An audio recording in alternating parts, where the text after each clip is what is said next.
بسم اللہ الرحمن الرحیم۔ السلام علیکم ورحمۃ اللہ وبرکاتہ۔ ویلکم مائی یوٹیوب چینل حافظ شفیق۔ معزز سامعین، امید کرتا ہوں کہ سب خیریت اور عافیت کے ساتھ ہوں گے۔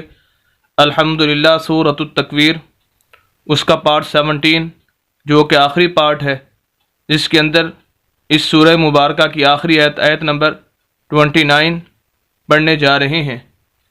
ایک آیت مبارکہ آپ حضرات کے سامنے پڑھیں گے۔ ہمارا مقصد صرف یہ ایک آیت پڑھنا ہی نہیں ہوگا، بلکہ اس آیت مبارکہ سے نکلنے والے تمام اصول و ضوابط اور تجویدی قوانین آپ حضرات کے سامنے رکھیں گے، تاکہ آپ ان اصول و ضوابط اور تجویدی قوانین کو مد نظر رکھتے ہوئے بقیہ قرآن کے صحیح طریقے سے تلاوت کر سکیں، اور یہی ہمارا مقصد ہے۔ اگر آپ 24 گھنٹے میں سے 7 سے 8 منٹ نکال کر چند دن کے لیے ہماری ویڈیوز کو سننا شروع کر دیں تو انشاءاللہ اللہ کے فضل و کرم سے آپ قرآن کو صحیح تجوید کے ساتھ پڑھنا سیکھ سکتے ہیں، خصوصاً وہ لوگ جو پہلے سے قرآن پڑھے ہوئے ہیں اور مزید اپنی اصلاح چاہتے ہیں، درستگی چاہتے ہیں، اور ہونا بھی چاہیے، یہ ضروری بھی ہے۔ وجہ اس کی یہ ہے کہ بعض دفعہ ہم لفظ کے تلفظ کے اندر یا اس کو باریک یا موٹا کرنے کے اندر، لمبا کرنے کے اندر کچھ فرق ڈال دیتے ہیں، جس کی وجہ سے بعض دفعہ لفظ کے معنی ہی تبدیل ہو جاتے ہیں۔ تو اس وجہ سے احتیاط اسی کے اندر ہے کہ اصول و ضوابط اور قوانین کو مد نظر رکھتے ہوئے قرآن کی تلاوت کی جائے۔ لیکن میرے وہ دوست اور وہ بھائی اور وہ مسلمان اور وہ میری بہنیں جو پہلے سے قرآن نہیں پڑھی ہوئیں، اب ان کے اندر جذبہ اور شوق یہ باقی ہے، موجود ہے کہ وہ قرآن کو پڑھنا چاہتی ہیں، تو ان کے لیے بھی بہت بڑی خوشخبری ہے، اور وہ یہ ہے کہ ان کو پریشان ہونے کی ضرورت نہیں۔ الحمدللہ پورا نورانی قاعدہ لفظ بلفظ لائن بلائن ہمارے اسی چینل حافظ شفیق کے چینل پر موجود ہے۔ یوٹیوب حافظ شفیق کا جو ہے وزٹ کیجئے تو الحمدللہ آپ کو پورا نورانی قاعدہ ترتیب کے ساتھ لفظ بلفظ مل جائے گا۔ اور اسی کے ساتھ آپ کی فیملی، آپ کے دوستوں، آپ کے جاننے والوں میں سے، آپ کے بچوں میں سے کوئی بھی اگر آن لائن قرآن شریف پڑھنا چاہتا ہو تو الحمدللہ اس کے لیے بھی ہماری کلاسز جاری ہیں۔ آپ بھی اگر ہماری کلاس کا حصہ بننا چاہتے ہیں تو دیے گئے نمبر پر رابطہ کیجئے، انشاءاللہ آپ بھی آن لائن قرآن شریف پڑھنا سیکھ سکتے ہیں۔ تو بہرحال آئیے آج کا سبق شروع کرتے ہیں۔ اعوذ باللہ من الشیطان الرجیم، بسم اللہ الرحمن الرحیم۔ سورۃ التکویر، آیت نمبر 29۔ وَمَا تَشَاءُونَ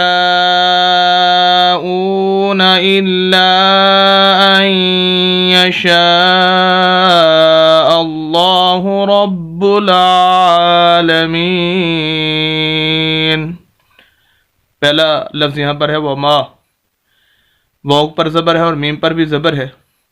اصول کے مطابق زبر زیر پیش والے حرف کو لمبا نہیں کیا جاتا۔ بنیادی طور پر 3 اصول ہیں: زبر زیر پیش والے حرف کو لمبا نہیں کرنا، زبر زیر پیش والے حرف کو جھٹکا دے کے نہیں پڑھنا، اور زبر زیر پیش والے حرف کو مجہول نہیں پڑھنا۔ یہاں مختصراً آپ حضرات کے سامنے ذکر کرنا چاہوں گا کہ جب اصول یہ ہے کہ تو یہاں پر ہم دیکھیں میم کو لمبا کر رہے ہیں، وجہ کیا ہے؟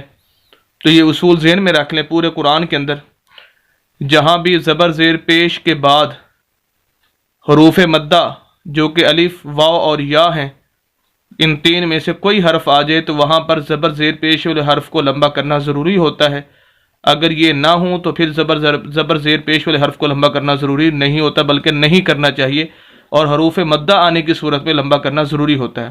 اب یہاں پر دیکھیں واو کے اوپر بھی زبر ہے، میم کے اوپر بھی زبر ہے۔ واو کو ہم نے لمبا نہیں کیا اور میم کو لمبا کیا، کیوں؟ اس کے آگے الف اور الف مدہ ہے۔ اب الف مدہ کسے کہتے ہیں؟ ہر وہ الف جس کے پچھلے حرف کے اوپر زبر آ جائے الف مدہ کہلاتا ہے، اور اس کے اندر آگے واو مدہ بھی آ رہی ہے اور یا مدہ بھی آ رہی ہے۔ آج کے سبق کے اندر یہ تینوں چیزیں انشاءاللہ آپ حضرات تفصیل کے ساتھ پڑھ سکیں گے، سن سکیں گے۔ تو بہرحال تو یہاں پر میم کو لمبا کریں گے۔ پورے قرآن کے اندر جہاں بھی الف سے پچھلے حرف کے اوپر، پچھلا حرف چاہے جو بھی ہو، اس پر زبر کا ہونا ضروری ہے، تو جہاں بھی آ جائے کہ اس کو الف مدہ کہیں گے، اور جس کے آگے وہ الف ہوگا اس حرف کو لمبا کریں گے۔ میم کے آگے تو میم کو لمبا کریں گے، اس وجہ سے میم کو لمبا کیا اور واو کو نہیں کیا، حالانکہ دونوں پر زبر ہے۔ وَمَا تَشَاءُ، تا پر بھی زبر، شین پر بھی زبر، شین کے آگے الف ہے اور اس پر مد ہے، اور یہ سب سے بڑی مد ہے، 5 الف کے برابر اس کو لمبا کرنا ہوتا ہے۔ ایک بڑی مد ہے اور اس کے مقابلے کے اندر ایک چھوٹی مد ہوتی ہے، جو کہ اس کی علامت اور نشانی یہ ہے یہ آگے آ رہی ہے اگلے حرف پر، تو اس کو 5 الف کے برابر سب سے زیادہ ہم نے اس کو لمبا کرنا ہوتا ہے۔ اب دیکھیے وَمَا تَشَاءُونَ، اب یہاں پر دیکھیں حمزہ کو ہم لمبا کر رہے ہیں، وجہ کیا ہے؟ جیسے اب الف مدہ کے بارے میں آپ نے سمجھا، اسی طرح یہاں پر سمجھ لیجئے واو مدہ کے بارے میں بھی کہ واو مدہ کیا ہوتی ہے۔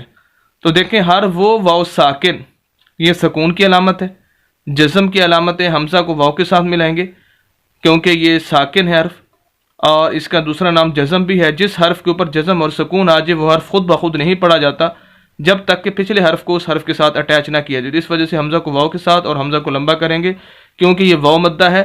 اس کی علامت اور نشانی کیا ہے کہ ہر وہ واو ساکن جس کے پچھلے حرف کے اوپر پیش آ جائے، پچھلا حرف چاہے جو بھی ہو اس کے اوپر پیش کا ہونا ضروری ہے، 2 علامتیں اور نشانیاں پائی جائیں گی تو تب وہ واو مدہ کہلائے گی کہ واو کا ساکن ہونا ضروری ہے اور پچھلے حرف کے اوپر پیش کا ہونا ضروری ہے، تو یہ واو مدہ ہے، اس وجہ سے حمزہ کو لمبا کریں گے جیسے الف مدہ کے بارے میں ہم نے پڑھا۔ یہ دوسرا چیز آ گئی، پہلے الف مدہ، اب دوسری چیز آ گئی واو مدہ، اور آیت کے آخر میں آ رہی ہے یا مدہ، انشاءاللہ وہ بھی آپ کو تفصیل کے ساتھ بتا دوں گا۔ تو بہرحال وَمَا تَشَاءُونَ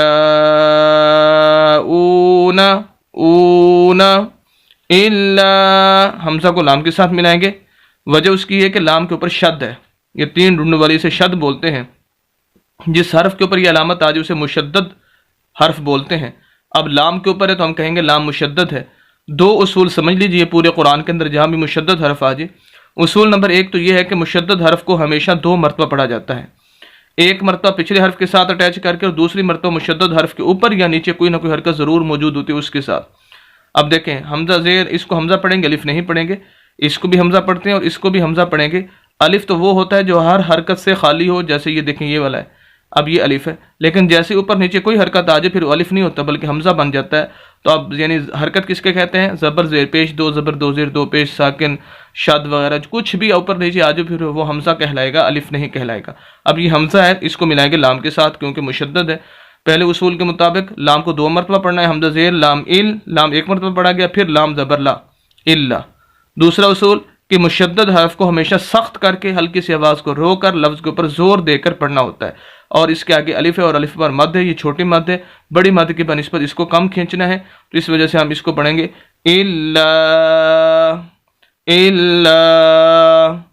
وما تشاءون الا ان یشاء اللہ۔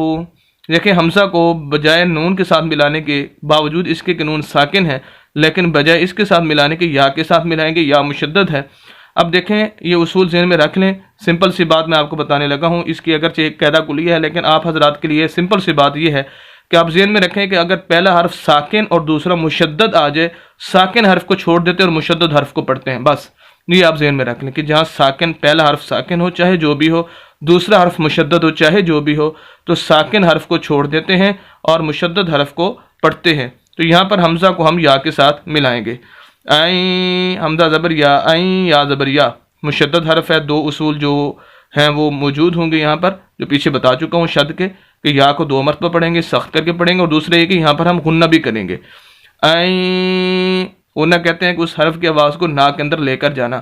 این یشاء اللہ، یہاں پر دیکھیں شین کے آگے الف، اس پر مد ہے، اس وجہ سے شین کو لمبا کریں گے، اس کی ڈیٹیل پیچھے یہاں پر بتا چکا ہوں۔ حمزہ کو لام کے ساتھ، اگرچہ حمزہ کے آگے الف ہے اور اس سے آگے پھر الف سے آگے لام ہے، لیکن ان دونوں حروف کو، الف کو بھی اور لام پہلا جو لام اس کو نہیں پڑھیں گے، وجہ اس کی یہ کہ یہ دونوں حروف خالی ہیں۔ خالی سے مراد ان کے اوپر نیچے کوئی حرکت نہیں ہے، اور چاہے ایک حرف خالی ہو، 2 ہوں، 3 ہوں، 4 تک بھی ہوتے ہیں خالی، ان کو نہیں پڑھا جاتا، چاہے وہ الف ہو، لام ہو یا کوئی اور حرف ہو تو وہ نہیں پڑھے جائیں گے۔ حمزہ کو ڈائریکٹ لام کے ساتھ، لام مشدد شد کے 2 اصول پیچھے تفصیل کے ساتھ بتا چکا ہوں، اور اسی طرح اوپر کھڑی زبر ہے، اس وجہ سے لام کو لمبا بھی کریں گے۔ این یشاء اللہ، لام موٹا کر کے پڑھیں گے۔ یہ یاد رکھیں کہ لام کے اوپر جب زبر اور پیش آ جائے تو لام موٹا پڑھا جاتا ہے، لام کے نیچے جب زیر آ جائے تو لام باریک پڑھی جاتی ہے، تو یہ زبر ہے، اس وجہ سے لام کو موٹا کر کے پڑھیں گے۔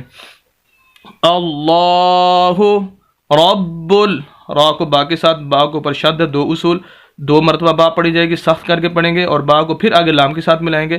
رب العالمین، الف ہے خالی ہے، لام ساکن ہے، اس وجہ سے با کو لام کے ساتھ عین کے اوپر کھڑی زبر، عین کو لمبا کریں گے. رب العالمین. یہاں پر سمجھ لیجئے یا مدہ، ہر وہ یا ساکن جس کے پچھلے حرف کے نیچے زیر آ جائے یا مدہ کہلاتی ہے. یا ساکن پچھلے حرف کے نیچے زیر یا مدہ کہلائے گی. اور میم ہے تو یہ اس وجہ سے میم کو یہاں پر لمبا کریں گے کیونکہ میم کے آگے یا مدہ ہے. اور نون کے اوپر زبر عالمینہ ہے، وقف کریں گے. اور وقف کا جو اصول اور طریقہ ہے وہ یہی ہے کہ آخری حرف کو ساکن کر دیا جائے اور اس کے اوپر نیچے جو بھی حرکتیں ہیں اس کو ختم کر دیا جائے. تو یہاں پر ساکن کریں گے، جیسے یا ساکن ہے زبر ختم ہو جائے گی وقف کی وجہ سے، عالمینہ سے ہو جائے گا عالمین. پوری آیت. وَمَا تَشَاءُونَ إِلَّا أَن يَشَاءَ اللَّهُ رَبُّ الْعَالَمِينَ. امید کرتا ہوں کہ آج کی ویڈیو بخوبی سمجھ چکے ہوں گے. مزید اسلامی ویڈیوز کے لیے اور قرآن کو صحیح تجوید کے ساتھ پڑھنے کے لیے ہمارے یوٹیوب چینل حافظ شفیق کو ضرور سبسکرائب کیجیے. صدقہ جاریہ سمجھ کر ہماری ویڈیوز کو شیئر بھی کیجیے. ملتے ہیں نیکسٹ ویڈیو کے اندر کل انشاءاللہ. اجازت دیں. اللہ حافظ.